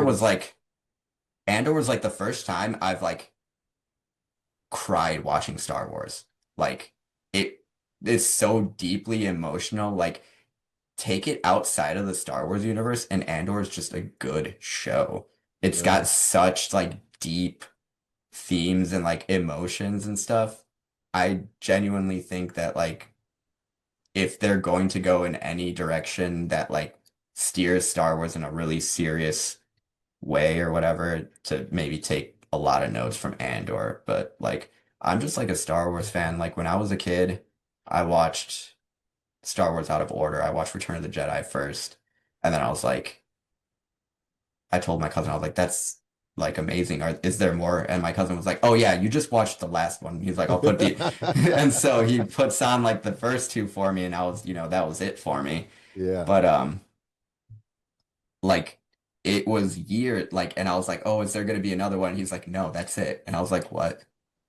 And then, 4 or 5 years later, episode one's coming out, and I'm like, holy shit. Like, as a child, my cousin told me, there's no more. That's it. Right, And so for 5 years, I'm just heartbroken. Like, there's not ever going to be more Star Wars. And to like see more Star Wars come out, like, that's like a joy to me. Like, I think the way that it's made now is to appeal to different people. Like, not every corner of Star Wars has to be for you. Like, I'm right, not right, watching the toddler shows, like the Jedi Academy or whatever, because that's for toddlers. I'm not gonna sit there and like deconstruct it and be like, oh, why are they acting like that? It's like, yeah, because it's for fucking little babies. right, It's right, not for me. Or like, I'm not right, gonna sit there and scrutinize like people of color that are in an acting role because maybe it's not for me. Maybe it's for other people to get into Star Wars or other people to see a character that looks like them finally in a starring role, not just some peripheral. But yeah. yeah, I Are you just love it. are you doing a lot of pop culture tattoos still primarily, or you just Yeah, kind of doing that's whatever like comes in the door? that's like 900% of what I do is pop culture tattoos. Like I don't think Yeah. I've done a regular tattoo in at least a decade. Like just like a rose. It'd be chill to do a rose, but but I get a lot of pop culture stuff. Mostly it's shifted because like for I would say 5 years straight, I was only doing Star Wars tattoos, Right. like strictly, and that's all people came to me for. Star Wars are like Spider-Man. I got a lot of Spider-Man too. But now it's like anime. Like that's the big money maker right now. It's everybody like there's just so much anime and like so many different stories and different kinds of stories that resonate with so many people. Yeah. And Like an like, endless supply. yeah, literally an endless supply. Like you go on Crunchyroll and like, pick a random show and you'll probably like it. Might not though. But like there's so many different ones that like whenever I get an email, I'm like surprised to see like what people are like into now. Like I'm like, shit, I never even heard of that. And so I gotta watch a new anime now. Yeah, it's crazy. I was trying to get into One Piece for a little while, but then I was like, motherfucker, there's like 5,000 episodes of this goddamn thing. I'm like, how the Yeah. fuck? Where do you even start at, dude? I'm never gonna watch 5,000 episodes of this show. It's Like, like you think you won't, and then you just have it on in the background all the time. There's like entire arcs that like really aren't like relevant to the story and stuff. But like, dude, it's the greatest story ever told. It's literally like it's like an epic. It's like, Homer's Odyssey. yeah. It's insane. It's been written since 1989. Like it's Yeah, been it's crazy ongoing because for I'm that just sitting, long. I think like who comes up with like this endless fucking like I was just thinking about this with South Park the other day. I was like, I just learned that South Park's been on for like 28 seasons now, and I'm just like, how the fuck do they keep coming up with these fucking ideas for these shows? Like, Well, like South Park pivoted everything that they do to being social commentary. It used to be original stories and like jokes and like, poop and fart jokes and stuff, but now it's strictly social commentary. That's why they have such like a short deadline in between like episodes and stuff, is because they try to make them as close to the event that's like socially relevant as possible. But right. like One Piece is just like Eiichiro Oda from the Dome. He's just coming up with this stuff as he goes sometimes. Like you watch the earlier episodes and you'll see some stuff and you're like, "Oh, that's really cool, whatever. I wonder what that means." Or like, you think it's dumb and whatever. And then you get to like episode 1025 and you're like, "Holy fuck, that thing I saw 1,000 episodes literally makes sense now and like my mind's blown." Yeah, yeah. Yeah, it's kind of like Star Wars, I guess. It's like, dude, Star Wars is such a freaking massive like Oh, there's so much of it. Like universe with so many there's even characters. Star Wars that I haven't consumed. Like some of the books I haven't read. And then like people will be like, "Oh, do you know about Glor Blupo?" And I'm like, "Who the fuck?" And Right, then like right. apparently he's got 6 books or some shit. And so, Yeah, like yeah. I got a fucking freaking Star Wars trivia book, and sometimes I go through it and I'm like, I haven't even heard of half of this shit. Like, what the fuck? Like, yeah, who knows these literally. things? Like, this is crazy. And Every like character has some crazy long backstory and like a whole yeah. And I'm lineage, and I'm just like, God damn. like who came up with this? And it's like probably Pablo Hidalgo in like the fucking 90s writing a Star Wars book. Yeah, what's some of the favorite tattoos you've done recently? Like, what are some of your favorite pieces? Honestly, like I love all my anime and my pop culture stuff that I'm doing, but like there's this one guy that I've been working on. He's a newer client, but he's been coming in pretty consistently and he's getting these like realistic and like watercolor looking tattoos. Like a few of them are just like his grandpa's tattoos or maybe his dad's, but like he's getting the same ones on himself, but like modernized versions of them. And that's been really fun just to kind of like break out of like the anime stuff and do things that are outside of like 3 color fades and Do you whatnot. do you like the story behind that? Like, I think that's kind of interesting that he wants to get his father's or grandfather's tattoos. Like, that's Yeah, I pretty. think that's really cool. I mean, I think I've just been so immersed in like I wouldn't say meaningless tattoos because clearly these characters and like anime stuff like means a lot to people. That's why they're getting them tattooed. But like I would say maybe like less personable. Like it's not directly a part of your story. And I've been like, so deep in that it kind of like made me just look at these things as like images a lot or like, I'm not really thinking on the subject matter deeper and stuff, but like when somebody comes to you for something so personal, like so deeply attached to their like heart, you kind of like it's not that I take more care doing it, but it's that like I'm trying more so to honor the spirit of what they're doing Right, than just like, trying to do a really fucking cool anime tattoo. right.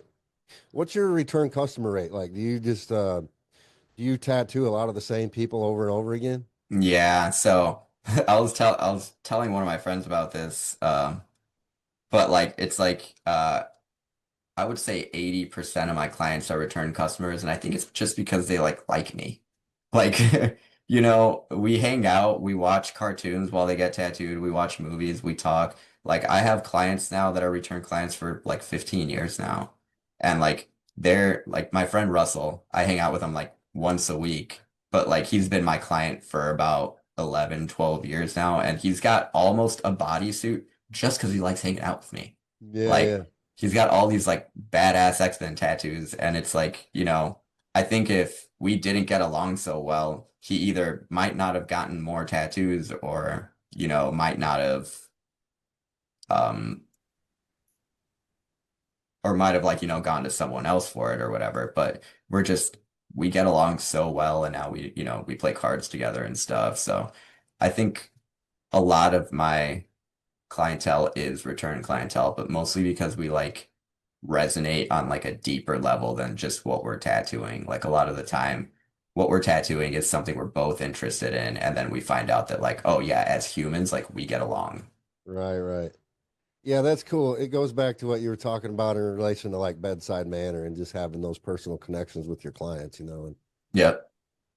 that's good because that brings 80% of your clients back to your chair. So that's an incredible number, Yeah. really. I think right now like getting new clientele is like kind of I wouldn't say a struggle for everyone, but it's the environment of tattooing has changed so much that you got to do a little bit more just to get that new person in the door, you know?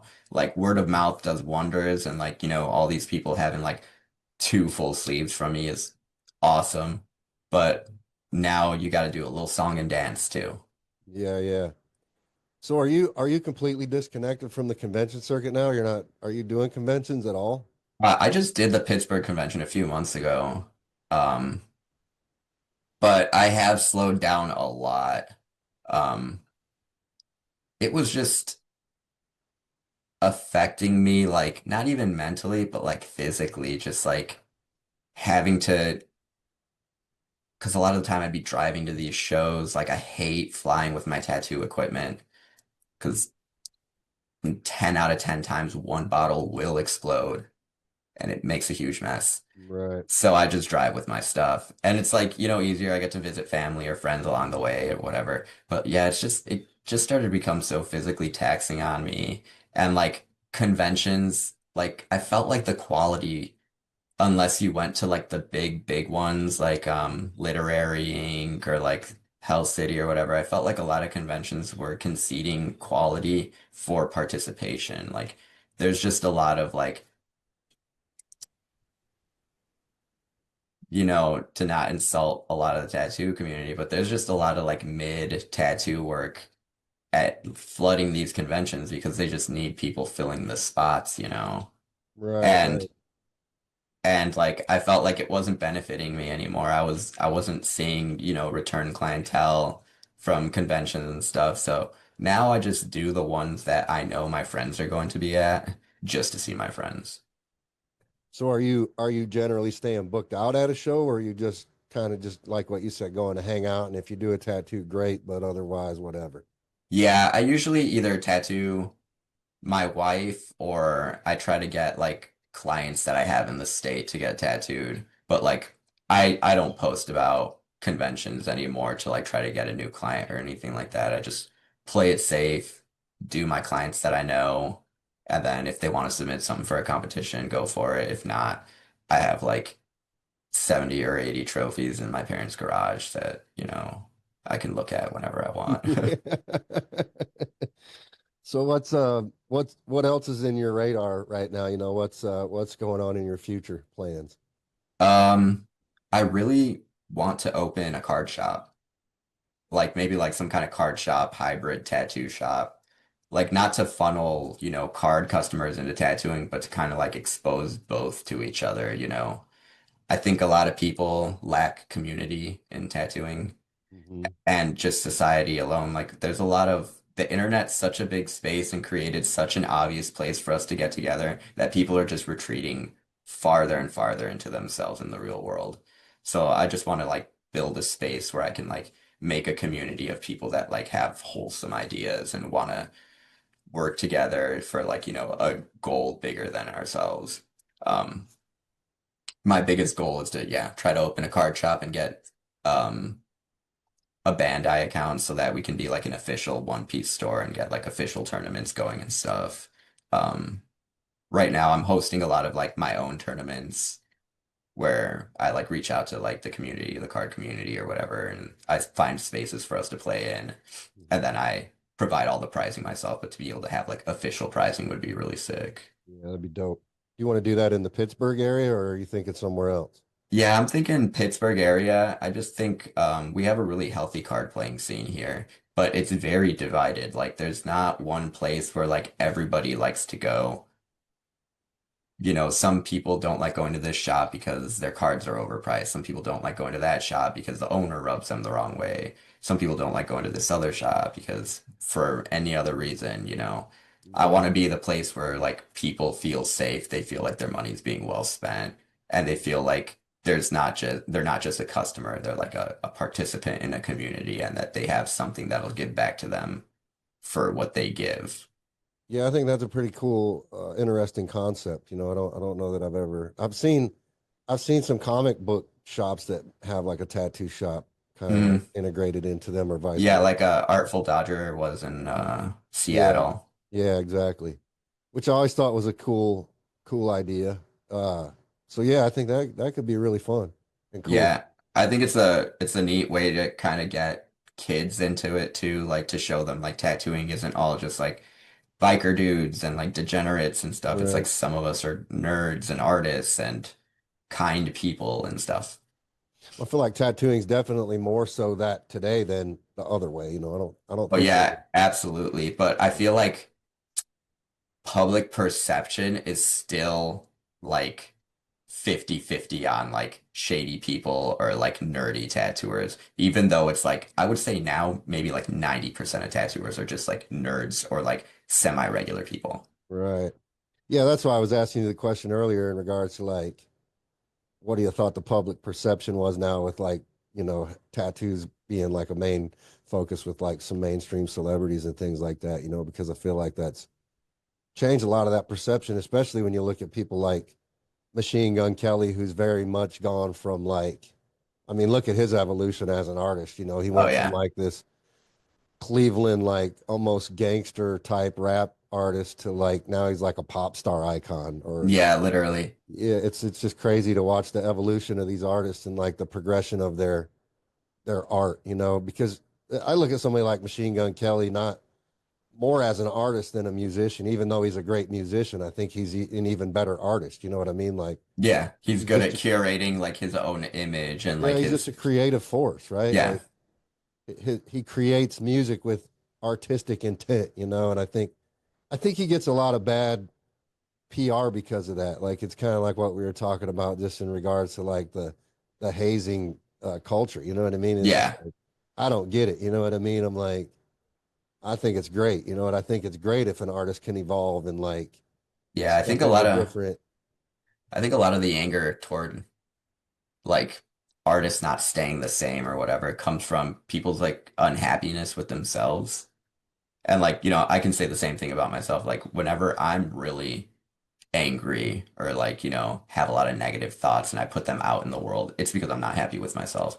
And like a lot of people see Machine Gun Ch Kelly changing or whatever, and like he's probably changing because he's happy with himself, Right. He sees this next part of his life and he's like, that appeals to me, it makes me happy, whatever. And then people are stuck in that same part of their life where they were listening to old Machine Gun Kelly.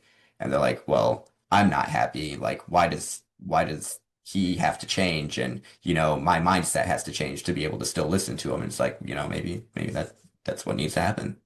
Yeah, and I think it's really relatable to tattooing too, because if you think like if you've been like a color realism artist and that's what you're known for all these years, and then all of a sudden one day you're like, hey, I'm gonna try to get into like black and gray realism, and then all of a sudden people are like, what the fuck, dude? Like, I literally tried doing that last year and it did not happen. I posted, I was like, yo, starting January, I can't do color tattoos anymore. I was like, color ink is just super expensive. I was like, I use over like 50 colors and having to buy 50 colors every 2 months is fucking fucked. And I was like, so I'm only doing black and gray for starting January. Yeah, I haven't done one fucking black and gray tattoo. Like, like yeah. I did a couple, but like not enough to change my genre. Like it was impossible. Like people were not receptive to it. They're like, "Oh yeah, I love your color work." And I'm like, "Oh yeah, yeah, but I think it would look really good in black and gray." And they're like, "No." I'm like, "Yeah, okay, let's do it." Well, see, that's crazy to me because like I got my hand tattooed by like a new school artist, Hmm. and it's black and gray realism, and I just happened to walk, I happened to see him post a black and gray tattoo online one day, and I was like, and it was really good. And I was like, I had no fucking idea that you did black and gray. He's like, I hate fucking black and gray. I'm like, but you're so fucking good at it. He's like, Right. I don't want to do black and gray. I'm like, well, I want you to do a black and gray tattoo on me. And he's like, fuck, man. It's like, but I really applaud artists that can do that because I'm like, I feel like, especially as a tattoo artist, it's really hard to step out of your comfort zone and try to do a new style or a technique. You know what I mean? Like, Hmm. fuck, dude, I struggled with that. Like, I was so comfortable with new school and just like bright, poppy, colorful tattoos, but I really wanted to like. I was always like, even still today, black and gray realism is my favorite style of Yep. tattooing. So naturally, as a tattoo artist, I really wanted to be able to do that, and like, it was something that I couldn't even like. I wasn't even good at doing black and gray drawings. You know what I mean? Like, Mhm. but as an artist, I really wanted to be able to grasp that and understand, like, how do these guys do this? Because I feel like black and gray realism is such a hard style to pull off. You know what I mean? Like, Yeah, I feel like conceptually it's like it's easy to like, come up with a really cool design, but to execute it to the level that some of these guys are doing it is like a whole different beast, you know? Like do the way I explain to people is like doing color tattoos is like it's a lot of like physical physicality, like you're packing it in. You're there, sometimes if you're doing color realism, there's like some like, blending and like kind of like color theory that you have to apply to it. But black and gray is like all skill and finesse. Like you can't fake being good at black and gray. right, exactly. Like the tattoo will narc on you. Like you can look at it and you'll see all the tool marks. You'll see all the scratchy lines, whatever. Black and gray like doesn't have a way to hide being bad. Right, Like you're exactly. either good at it or you're not. But Yep, like color, you could blow out a line and then pack the fucking color right up next to it. Nobody knows that you blew that line out, you know? yep, exactly. But black and gray, if you're not good at finessing that ink into the skin, like you are jacking someone up or your tattoo is just like not what it's supposed to be. Right. Yeah, so I always am I'm always like just really admiring artists, both inside tattooing and outside of tattooing in any art form that really are always stepping outside their comfort zone to try to push the boundaries on what's next. You know what I mean? So that's why I like to make those Machine Gun Kelly references because I feel like, it's like I've done the rap thing for so long. I've like mastered this. I want to try to do something different now. I want to see, can I pull off the rock and roll? Can I pull off the pop? Can I pull off the country if that's what I want? Just Yeah. there should be no boundaries in regards to that, right? Like it's all one big art form. It's like how good can I get at this overall concept of this art form? You know what I mean? Like I want to be a master of it all. Yeah. Exactly. I think that's kind of like in a way where I'm at myself. Like, I've done the tattooing thing for almost 18 years now. I've won my awards. I got I when I was younger, I wanted to be like a world famous tattooer, but I got to the point where like the people that I admired knew who I was. So that was good enough for me. And now like what I want to do is like, can I win a trophy in a card tournament? Can I psychologically beat someone at a game that like I think I'm good at? Because Right. like being good at tattooing is just like you hone this skill and then it's obvious that you're better at a certain point. And you get that kind of like reinforcement back from like winning competitions or being featured in a magazine or like, just people that you admire telling you that you're good. But like the card game can't do that. You're either good or you lose. That's it. You either win or you lose. Right. Yeah, I wanna come check out your event in October. I don't know if I'm not sure what my October looks like this year, but depending on when it is, maybe I can come to it this year. But I think it'd be super cool to come check that out. Oh, dude, I think you'd love it if you need somewhere to stay. Just let me know. We got a guest room. You're looking at it.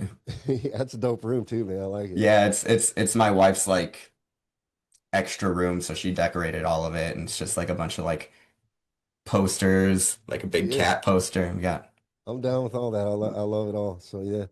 Um, yeah, you'll have to send me the information and I'll post a link. Do you guys have a website for that or? yeah, we have a website and an Instagram. I can shoot it over to you. I think the Instagram is Pittsburgh Retro Gaming Expo or something like that, or that might be the website, but I have to like double check on that.